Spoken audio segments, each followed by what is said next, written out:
Hi everyone, and welcome to today's webinar for Sovereign, Unlocking the Isle of Man Advantage. Just a few things to let you know. The webinar will be recorded and you will receive a recording link to this, as well as any other information you may require. If you do have a question you want to ask, please click on the top where it's got Q&A if available and enter your question there, and we will get back to you at some stage through the webinar or afterwards if we do not have enough time. I recommend that obviously we keep all our communications off, and it should be okay for yourselves, but please enjoy the webinar, and I'll pass on to Simon and Sharon to take over. Thank you. Good morning, ladies and gentlemen. A great turnout. Thank you for turning out 9 o'clock in England and much later in other parts of the world. So welcome to you all. Thanks for coming in early. Dubai, I think it's coming up to lunchtime, and Hong Kong and Southeast Asia end of the day. So warm welcome to you all. We've got over 200 registered delegates. Thank you for the registrations. And as Miguel said, I'll take the easy questions, populate your questions as we canter through various sections of this presentation. If they're reasonably straightforward, Jess, you go back to slide 1, please. If they're reasonably straightforward, then we will take them as we go, but there's a question and answer session at the end. Unlocking the Isle of Man Advantage, a strategic jurisdiction for private clients, families and corporate clients, and we're going to unpack all of that and the great applicability that the Isle of Man has for both individuals and corporates. Joining me today, Sharon Lanigan, Director of Sovereign Trust Isle of Man, a founding member subsidiary of our global group, established 38 years ago, and I think 40 management and staff, delivering trustee, corporate, and a raft of regular and unique services. So Sharon from the Isle of Man. I'm Simon Denton, Managing Director of Sovereign in London. I've been with the group a number of decades, and we won't be using the entire hour. We'll try and use a lot of time for questions. But again, thank you for your attendance. Next slide, Jess. This is what we're going to cover today, ladies and gentlemen. I'm going to hand over to Sharon, and yes, she will be telling you how to make the best of VAT. Bit of an unusual subject, because that normally is VAT is perceived as a negative. In the Isle of Man, it's a positive. Commercial property case study, uses of Isle of Man companies. We move then on to private client trusts and case studies, and how trusts are still used for foreign direct investment in residential property, and finishing with how our strategic mature regulated subsidiary established 38 years ago can be of immediate service. We'll take questions as we go, but we'll have a question and answer session at the end. I do believe that webinars should be interactive. I attend many which are not, so please populate your questions as we go. Sharon, over to you. Thank you, Simon, and welcome everybody as well to this webinar. So I'm just going to do a small introduction about the Isle of Man, bullet pointing here some of the great things about the island, in addition to obviously our very good business corporate tax at 0%. We have a very stable political environment, and we are UK aligned. I mean, this is really, really helpful and important for people, especially if they have any links still to the UK or they're moving away from the UK. So it's a really understandable way to work. We're self-governed though. We have our own parliament, so we're not tied to the UK in that way, and we make our own laws here in the Isle of Man. We have a long-standing reputation. We are a premier international business centre. So we have fantastic people working in the financial sector over on the Isle of Man, and compared to some other jurisdictions as well, we have quite a low turnover rate in our corporate services. So you do find that working with the Isle of Man, you have the professionalism and there's less staff turnover. So you don't get the swapping of the people through your work. We have a very good regulatory environment. It's highly regulated over here to protect you, your money, and the financial services. It's especially I think important in this day and age where we need to make sure that we're working with jurisdictions that are well regulated. Businesses that thrive in the Isle of Man, of course, there's our financial services. Up and coming is a lot of the e-commerce and technology. We still have quite a large shipping and aviation register over here. And of course, we have some niche industries as well, manufacturing and export. And there is still quite a large hospitality industry over here for people coming to visit. It is a beautiful island. Thank you. Go to the next slide. So as Simon alluded to there, sometimes VAT is seen as a negative thing. However, in the Isle of Man, it's not necessarily a negative thing. We have an agreement with the UK where our VAT is aligned with the UK VAT rules. The Isle of Man Treasury, it's the Customs and Excise Department within the Treasury. They will issue you a VAT number within a few weeks. Significantly much more straightforward process than it is in the UK. So we, all of the finance sectors have a great working environment with the Customs and Excise team. They're extremely helpful and will push through things quite swiftly. One of the benefits as well is the choice to elect to register, even if you're not meeting the VAT threshold, and also the choices of how you report from quarterly reporting to annual reporting. It's especially helpful and important with regards to purchase of the VAT commercial property, especially where especially where the vendors often have VAT registered themselves, and it's an ideal strategy for such things. Go to the next slide.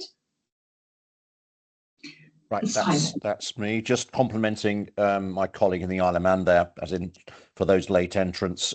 Sharon is a director of our sizable Isle of Man subsidiary, established 38 years ago. I'm the managing director of our London office, but there's a intrinsically close link between both subsidiaries. And just reinforcing the tax points there that Sharon counted you through. 0% corporation tax, but personally there's no capital gains tax, no inheritance tax, no exchange controls, and it's a competitively cost offshore financial centre, a blue chip offshore financial centre, well regulated, which is why it's increasingly popular. And the VAT, I'm actually going to cover some elements of VAT starting from now. This is a bit UK generic. There's some UK persons in the sort of forum today. I'm not going to dwell. It's not going to be overly UK centric by way of a presentation, but investing in UK commercial property is much easier and straightforward than investing in buy-to-let residential property, because for the latter, residential property, the tax laws are not friendly. The stamp duty laws and reporting requirements, again, unfriendly. But what is growing in popularity, especially for investors in Singapore, from India, Pakistan, Bangladesh, even the European Union, is the purchase of a non-residential dwelling, ladies and gentlemen, a commercial property. So the objective here is to purchase a commercial property, and perhaps the investors might be overseas investors, they may be British expats living overseas, or persons that have not yet lived in the UK for 10 or more years. Those that are British born, British resident, haven't left, are not going to leave. One of the default options is to create a UK company, but there's compelling advantages for the wider audience and the international applicabilities to use a Isle of Man company. And the good point is, again, VAT registration within 2 weeks, and you would have an Isle of Man company buying commercial UK property registered for the VAT, because the vendor may be a company already VAT registered, and that building in the sunny skies in England somewhere might also be VAT elected. And what the purchaser does not want is to have the liability of having to pay VAT on the purchase price. So if the vendor is VAT elected and registered, or the building is VAT elected, and the buyer, the Isle of Man company, is VAT registered, which can be achieved inside a couple of weeks, the property is effectively sold by a transfer of going concern, zero rated for VAT. So that's one good element as to why you would VAT register an Isle of Man company. A VAT registered Isle of Man company is indistinguishable to a GB VAT number, but it's issued by the Isle of Man Treasury, and within 2 weeks. It's not issued by HM Treasury or HMRC in the UK. 5% stamp duty, ladies and gentlemen, is a maximum, whereas the maximum stamp duty for residential property purchases can be as high as 15% plus surcharges. Mortgage finance is more easily acquired in the Isle of Man for Isle of Man companies buying commercial UK property compared with Belize, BVI and Seychelles companies, because Isle of Man is part of the British Isles. Independent government, but it's part of the British Isles, and banks feel a little bit more secure and safe in offering mortgage finance of between 50 and 65% loan to purchase. Unlike the residential property draconian laws, again, stamp duty low, there's no ATED, that's your annual tax amendment dwellings. There's no 10-yearly anniversary charge, and currently no UK inheritance tax, so there may be some reforms on that. But the net rental income, net gains on disposal, is taxed at corporate rates of 25%, not because Isle of Man imposes corporate taxation, it doesn't, but the property, ladies and gentlemen, is in the UK. So you've got the relevant tax rates because the income is being sourced in and from the UK. So wide applicability, expats buying into the UK or reinvesting into the UK, not long-term residents in the UK, and foreign nationals that just would like to deviate from a private residential purchase into something less onerous by investing in commercial real estate or commercial property up and down the country. And I ask Jess to take us on to the next slide and move over to, thank you. Yes, next slide. And this is more of a generic illustration in how Isle of Man companies, or why Isle of Man companies are so popular. A, because they're not on any grey or black list. Isle of Man is on the white list. It's perceived by regulators, onshore regulators, watchdogs, and those that tend to attack offshore jurisdictions. Isle of Man is perceived to be and treated as a whitelisted jurisdiction. The Isle of Man has the requisite controls, substance, and importance in terms of managing and controlling an Isle of Man company from the Isle of Man. But cantering through this slide, minimum shareholders 1, a bit like the UK. Local directors required to make sure that control and management is exercised in the Isle of Man. VAT registration, again, indistinguishable to a UK VAT registered company. Despite not being subject to tax or corporation tax on one's profits, on one's company profits, you still get a tax registration number. A tax return must be filed annually, therefore conforming to basic levels of substance. Banking institutions in the Isle of Man are a little more user-friendly compared to certain other offshore centres. So you can have your Isle of Man company registered, local tax number, VAT number, which is important when you trade and undertake trade throughout the EU and not just the UK. local bank account, often deployed. Again, the banks are a little more user-friendly than other nations. Again, Isle of Man is part of the British Isles. You get the registered office. You get an English style postcode. Accounts not filed publicly, but accounts have to be prepared by the directors or by the trust company administering your company. And again, there's no corporation tax on net profits. So you get all of that tax registration, tax substance, and sort of hallmarks of an onshore company, but no corporate taxation. And I envisage that if there's no trade taking place in the UK, but trade throughout the EU, and the EU would welcome a British Isles type of company, Isle of Man registered, VAT registered, but if the buyer of goods and services from the Isle of Man company is also VAT registered, there should be 0 rating for VAT. So consultancy services offered to both EU and non-EU clients, import, export, commercial trade is a useful activity. But then on the private client side, you've got asset holding, portfolio investment, and you've got the property opportunities for buying property in the UK or elsewhere. So setting up an Isle of Man company, it takes about a week to set up post-compliance.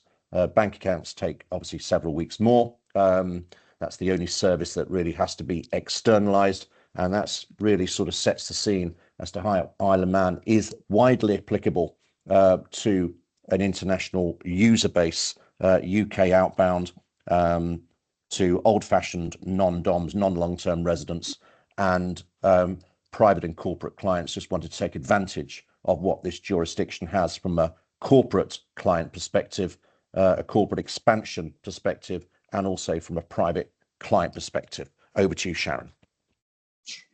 Thank you, Simon. Just to touch on those points as well that you've just mentioned there, we do have economic substance requirements in the Isle of Man. So this, the fact that using companies such as ourselves, Sovereign, we can provide those professional directors who have a fiduciary duty of care and will look after the company appropriately. Additionally, for companies in the Isle of Man, they're as Simon also noted, there's a slight difference to what is publicly available in relation to the companies online through the Isle of Man Companies Registry. Moving through to the next slide here, and we're talking about Isle of Man trusts. Now, Isle of Man trusts are ideal for all sorts of structures and all sorts of wealth planning, especially as we've noted here on the notes for the applicability. Excuse me. Sorry, we go on to the next slide. Oh, have we gone too quickly? Sorry. Should be on slide 7. Slide 8. Slide 7. 7. That's the one. Yeah. 7. There we go. Yes. Another benefit of using a trust is the confidentiality aspect of it, although there are certain reporting requirements and things that need to be adhered to in accordance with local legislation and laws. They're ideal in the Isle of Man for succession planning, especially for future generations. There's opportunity for substantial savings in taxation, all dependent on where you're located and what assets you're putting into the trust. However, the Isle of Man is perfectly situated for a global reach. So if you're using these sorts of structures for your future wealth planning for your family, we have an ability to reach out to various parts of the world. Through Sovereign, we have various other jurisdictions where we have offices and people in place, so we can also work with structures that are across multi-jurisdictions. But also the Isle of Man, as Simon noted, is well known throughout the globe and is a whitelisted jurisdiction, so there isn't issues with payments coming to and from the Isle of Man. Isle of Man trusts are robustly regulated. They're English. The trust law is modelled on English common law, which is quite familiar and reliable for international users. There's a variety of options for different types of trusts, from discretionary life interest and charitable trusts, so you can tailor the situation to what you what you're actually looking for. As I say, succession planning, family wealth management to charitable purposes as well. And the Isle of Man is very cost effective compared to other jurisdictions. The services provided from the Isle of Man are done by professionals, as I mentioned earlier. Everyone working in financial services in the Isle of Man is usually very well qualified, and we are very cost effective compared to other jurisdictions. Sorry, to the next slide. So here we have, it's a practical use for an Isle of Man trust as an illustration. This is an example of how a straightforward trust might be set up with a variety of different assets. The cash would be held offshore at the bank locally, and you would usually have non-UK investments held if you were looking at investments to be held within a trust, depending on the tax advice and the jurisdictions of the parties involved. As I say, the ideal for global families and works really well a trust for children in different jurisdictions. For instance, you might have children who are going to university in different parts of the world or travelling. The Isle of Man is perfectly located to be able to provide benefits to those beneficiaries if necessary with ease.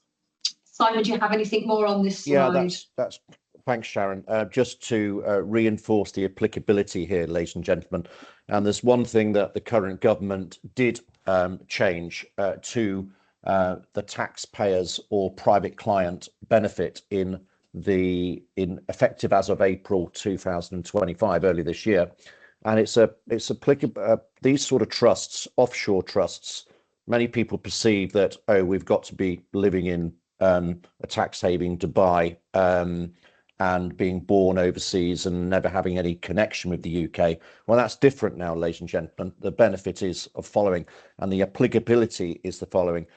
Offshore trusts, in particular Isle of Man trusts, are now highly relevant for British expatriates that have obviously moved overseas and have lived overseas for 10 of the last 20 years, 10 consecutive years of being non-UK resident. Before, it was before April this year, any British national living overseas, regardless of the fact that they were never going to come back, would be faced with this lifetime entry charge of 20% payable for a contribution of assets into trust exceeding £325,000 being the nil rate band. Now, if a British person has lived outside of the UK for 10 or more years, or coming up to 10 years, the applicability of creating trusts, overseas trust, contributing overseas assets into a trust, even if they were to unfortunately not survive the life that they're expecting, then there is simply no longer any inheritance tax on overseas assets on that person that has not lived in the UK for 10 years, but may have been born in the UK or had a life in the UK and once lived a long term in the UK on the basis they've lived outside of the UK for 10 years. This generic slide is highly applicable, and therefore with the beneficiaries being the person that set it up, the UK expatriate, the spouse, the children and others, succession, asset protection, wealth protection, privacy, all the benefits that Sharon has mentioned is highly applicable.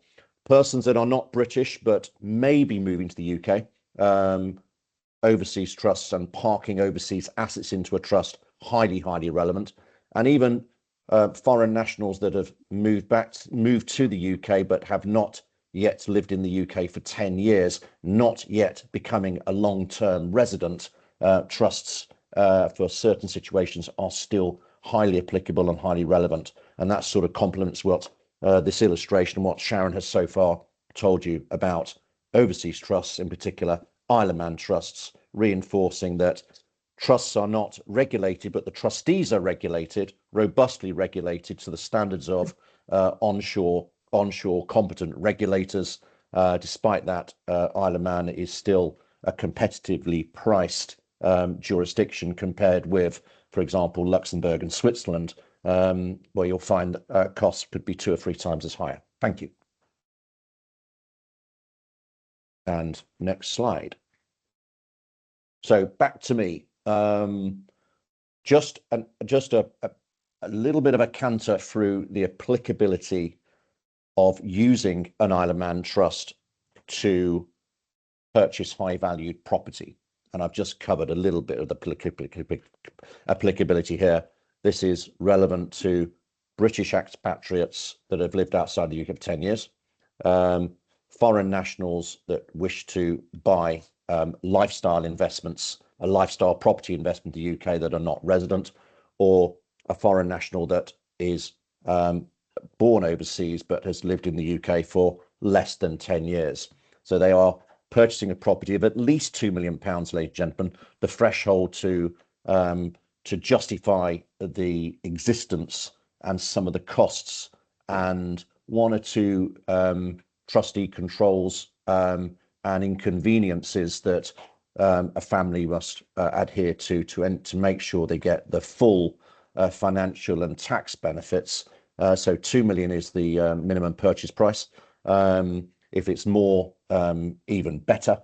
The settlor, the applicable settlor, the expat or the foreign national that hasn't lived here for 10 years or not lived here at all, contributes the deposit or the full purchase price plus costs into the Isle of Man interest in possession trust. The settlor in this case can have a life interest, but he or she cannot be a capital beneficiary, and they would elect the spouse, children, other loved ones, persons are not even connected to the family, if necessary, to be the beneficiaries. All beneficiaries have the right of occupation. All beneficiaries have the right to enjoy the property, and because it's a trust and not a company, there's no benefit in kind, ATED implications. Banks will lend to trusts, especially Isle of Man and Guernsey trusts, British Isles type trusts of up to 50% loan to purchase. So the objective here, taking that trust to purchase that property, list of beneficiaries, including the head of family that has contributed assets into the trust, the full purchase price or 50% plus costs and a bit of bank finance. And the benefits are on the left-hand side, ladies and gentlemen. You've got SDLT and some surcharges, but there's no lifetime tax charge going in because I've dealt with the applicability as to which settlors can contribute. So there's no 20% lifetime entry charge. There's no annual tax on envelope dwellings because it's a trust, not a company. If 1 or more of the beneficiaries live in the property for 90 nights or more a year, and then the property is subsequently sold in the future, main residence relief should be able to be claimed. And upon the demise of any one beneficiary, whether that's the settlor, the heads of family, God forbid, the children and other loved ones, there's no inheritance tax at 40%. So this is one of the compelling advantages of using a trust to buy special property of a particular value. No inheritance tax, which is one of the worst taxes on the planet. And the only bounce negative is that every 10 years, subject to the property still being owned by the trust, there is a roughly a 6% charge based on the net asset value. But if there's a mortgage in place, you take the mortgage off the value and you've got a 6% charge called a 10-yearly anniversary charge. Not every year, it's the 10th year, then the 20th year, subject to the property still being held by that trust. So that'd be one reason as to why you would use a trust for foreign direct investment on a purchase of lifestyle or a main residence for that qualifying person. Next slide, please. And then you've got the buy to let, the less emotional type of purchase. The applicability, again, British nationals expatriated for 10 or more years, foreign nationals that haven't lived in the UK for any foreign nationals that haven't lived in the UK, and foreign nationals that have lived in the UK for less than 10 years. The settlor in this situation Thank you, Sonia. The settlor in this situation would be excluded to make sure full benefits of inheritance tax relief is enjoyed, but the spouse of the settlor, the partner of the settlor, the children of the settlor can be beneficiaries. Don't forget, they're not going to enjoy this property because it's going to be rented out. And you would have the trust establish an Isle of Man company. The Isle of Man company would purchase a buy-to-let residential property. Mortgage finance is probably important here, up to 65% loan to finance, and the full deductibility of mortgage finance from gross rental is enjoyed. And the hallmarks of advantage is no lifetime inheritance tax, no ATED because the property is rented out, corporation tax on net rent profits and capital gains 25%, not the marginal income tax rates. The 10 yearly charge applies, but upon demise of any one of the beneficiaries, including the settlor, no inheritance tax. And we're coming to, we've almost, we're ahead of time, and we'll take questions at the end. Next slide, back to Sharon, I think. Thank you, Simon. Just to say as well on that last slide that Simon brought up there, the example and the illustration that you saw is something we're used to dealing with here at Sovereign Isle of Man, and we would provide professional trustees and professional directors on the Isle of Man company. And on to what we can actually do here at Sovereign Isle of Man. So I think we have swept through this quite quickly, but we provide a full suite of fiduciary services, all types of entities, which we've not really touched on. We can establish and manage all sorts of types of companies, foundations, limited partnerships, and other specialist type vehicles. And from the company side of things, there is a variety of options available in the Isle of Man. You have your 1931 Act company where there's certain requirements for filing, and then there's 2006 Act company, which we tend to use, which allows us to use our corporate directors. There's also the trust establishment professional services that we have here. There as a variety of different trusts, as we've touched on before, that we can establish and administer. Additionally, there's the option for private trust companies. We're seeing more of these coming through these days, which is often used for very high net worth families. There's a variety of corporate services, and the tax and cost friendly arrangements here that we have. As we've alluded to before, we're a low tax jurisdiction, we're user friendly. But I think sort of in the Isle of Man here, Sovereign has a wonderful suite of staff to look after your companies, and very professional, and will do the job very, very well. We have an excellent administration turnaround time and will attend to needs very, very swiftly. We have fantastic relationships with our local banks. We have a variety of local banks that we can work with, and professional VAT and registrations and accounting services are also provided from here in the Isle of Man.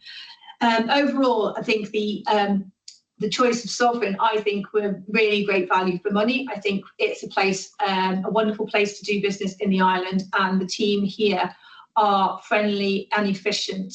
You get very good service, and not only professional but personal.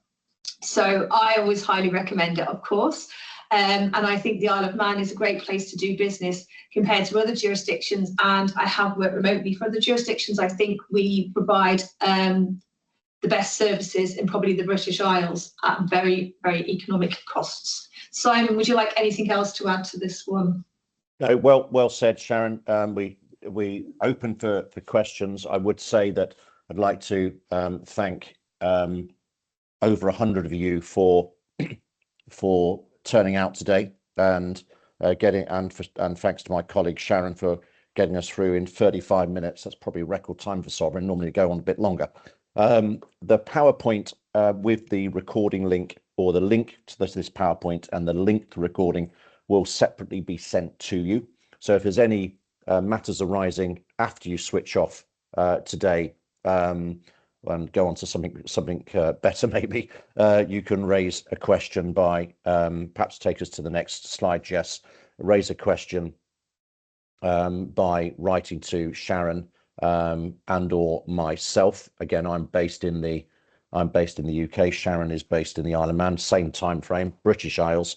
We're just the bigger isle, aren't we, in the UK?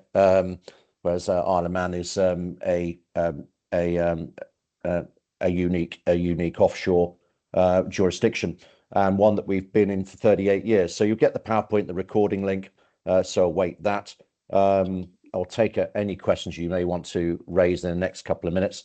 Just a note for your diary, you'll probably get an invitation as well on the 17th of December, ladies and gentlemen, just for no more than 1 hour. Lawrence Lancaster, that's our group head of tax, barrister at law, and myself will be delivering a post-budget impact webinar.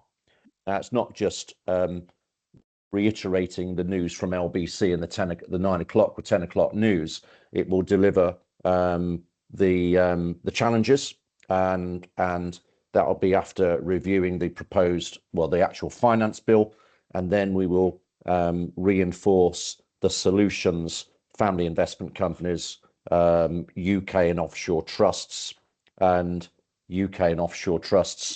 and a bit about inward investment for UK property. There's been some reforms. It wasn't quite as bad as expected, despite the Chancellor actually feeling sorry for the Chancellor, actually being sort of literally or verbally beaten up by broadcasters and media.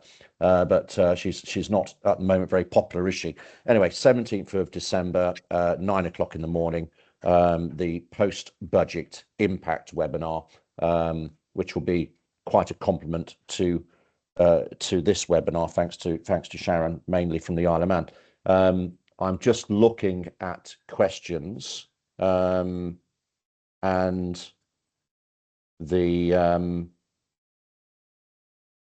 just looking at questions. What is the approximate cost to settle an ongoing cost for an Isle of Man company and trust? I can probably answer that. It's and Sharon can be more specific. A fully managed Isle of Man company, as per my slide featuring that generic illustration, which was slide 6. That's local directors, registered office, company secretary, registration number, local bank account, no funny extras, all inclusive.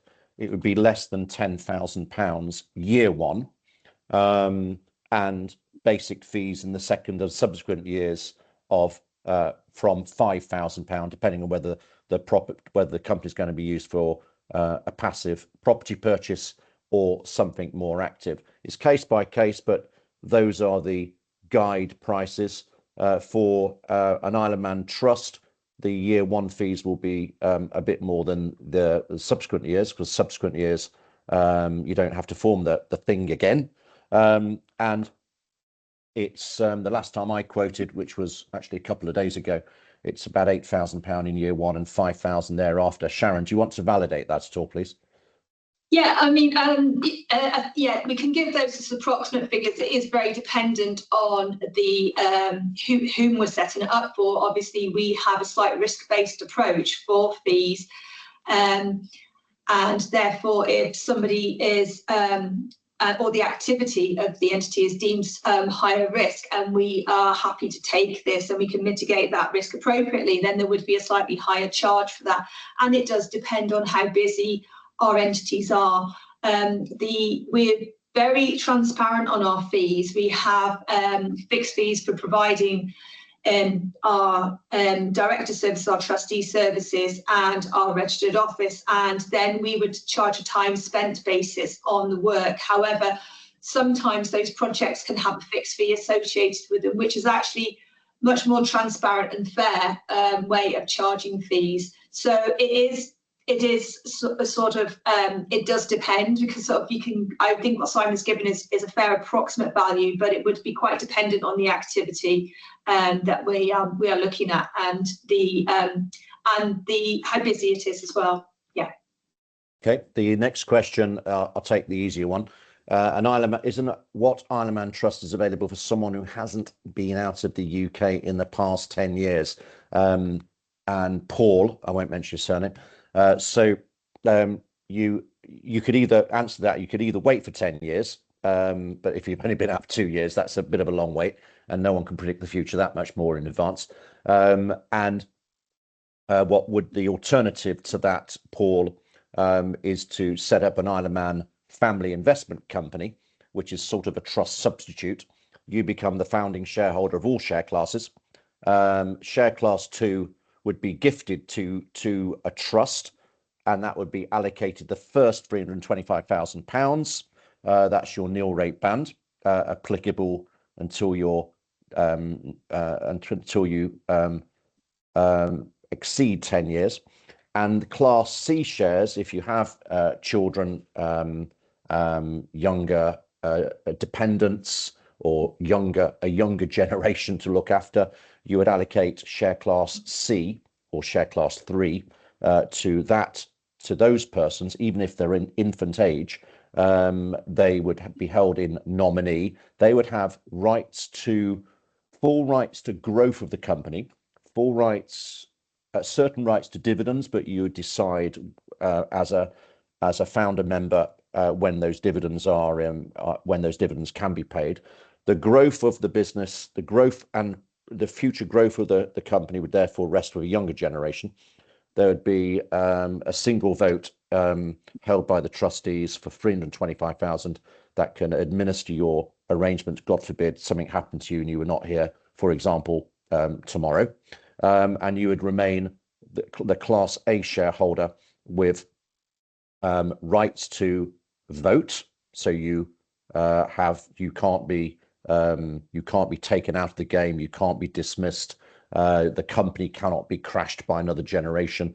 Rights to dividend, and it may be possible once you exceed 10 years of being non-UK resident to move more things into trust. So family investment companies, offshore family investment companies, Isle of Man family investment companies can have the sort of similar benefits that a trust affords, but without having the lifetime tax charge of 20%. And we've had a presentation on this a little while ago, so I've got a little illustration, some notes, and if you care to sort of drop me a line, or anyone else wanting information on Isle of Man family investment companies with or without trusts as share Class B, are incredibly welcome. And that's a strength of our global group with offices in 23 locations.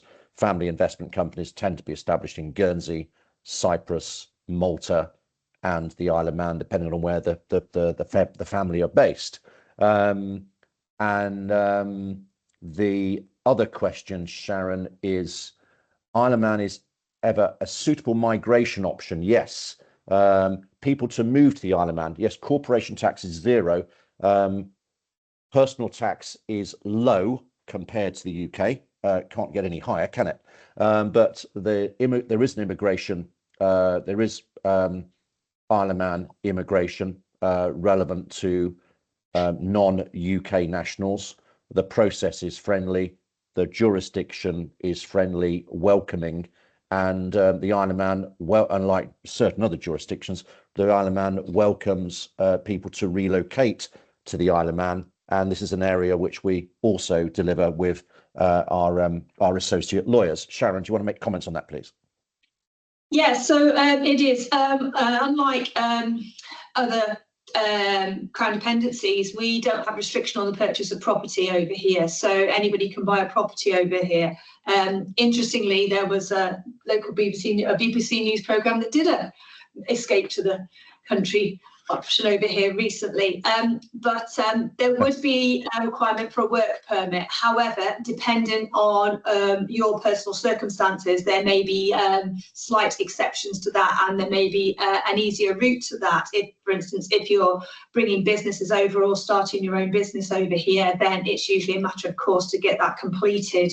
We can certainly assist with that, and we work quite closely with Locate Isle of Man and other companies to support people on anything if they're looking to move there. I think it's been voted as one of the nicest places to live in the British Isles as well. So yes, there's lots of good options for moving here. What clients sometimes do, and Sharon can correct me if I'm going off at a different tangent, is that there would be a Janet and John company set up, or Sharon and Simon. So the client, the family moving to the Isle of Man would establish a business in the Isle of Man. They'd be the directors and shareholders of their Isle of Man company. They would fulfill all the obligations as per one of my slides, and that would be the company might be effectively sponsoring their relocation to the Isle of Man. Yes, the Janet and John, Sharon and Simon would have to still apply through immigration, which is a service that we can support. But usually our international clients would want to run their business, run their consultancy, run their trading operation, and have it effectively managed and controlled from the Isle of Man with the front, mid and back office support of Sovereign Isle of Man. Is that right, Sharon? Yes. Good. Yeah. Interesting question from Kenyon. Can you migrate companies into the Isle of Man? Yes, you can, on the basis that the departing jurisdiction, let's say BVI, allows for companies to migrate and re-domicile into Isle of Man. Isle of Man allows this, but you've got to make sure the register you're leaving, for example, BVI, permits the company to be re-domiciled. You can't do it from the UK. They just haven't allowed that since the ARC. There are other jurisdictions that forbid that to happen. So you've got to close down your company and wind down your company and set up in the Isle of Man and do that. The question from Kenyon is, can a company be re-domiciled from the UAE, which is usually a jurisdiction that imposes aspects of Sharia law? And I would have to check the free zone, Kenyon. We'd have to check whether it's a free zone LLC, and our office in Dubai, represented by 67 management and staff, would be able to answer that. So Isle of Man welcomes companies that wish to re-domicile. Absolutely no problem on that. But we'd have to find out if the door is open from the UAE perspective to allow the company to depart. I have a feeling it is, but I'll get that qualified. And if you drop me a line on this, I will respond promptly, because my colleagues who I speak to every day in Sovereign Dubai, the regional headquarters of our Middle Eastern operations, will easily be able to answer that and support your efforts on that. So please drop me a line. Thank you. Who's this? Paul again. Any link to read more about family? Yes, I can send that to you, sir. No problem.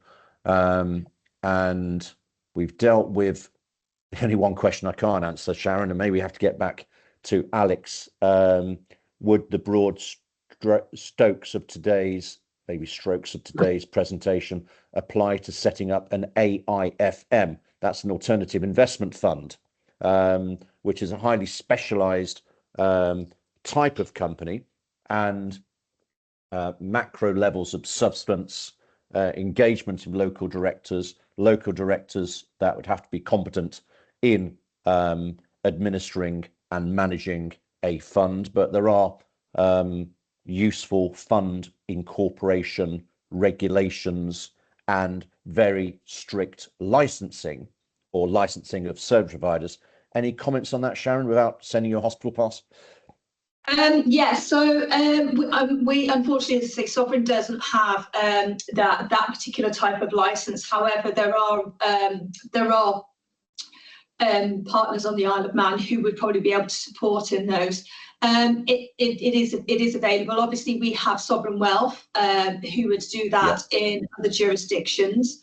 Yes, I'm more than happy to investigate that further. If Alex wants to send us a message out of this separately, we can follow up on those points.